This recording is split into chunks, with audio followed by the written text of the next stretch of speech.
হাদিস শুনেন।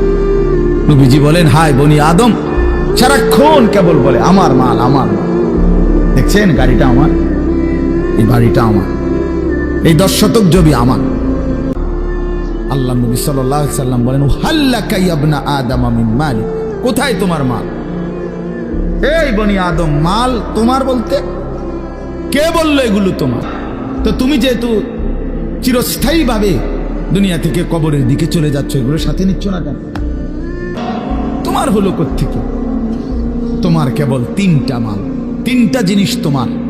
নবীজি নিজে বলছে, ইল্লা মা আকালতা ফাআফনাইতা, যা সরাসরি তুমি খাইয়া শেষ করছো, খাইছিলা, এটা তোমার।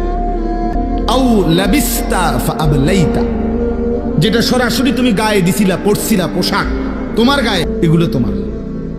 আও তাসাদ্দাকতা ফাআমদাইতা, আর যা আল্লাহর রাস্তায় খরচ করেছ, দান, সাদাকা, যাকাত, ফিতরা খরচ করছো আল্লাহর পথে, ফাআমদাইতা, সেটা তুমি আখিরাতে পাঠাইছো, এই 3টা তোমার।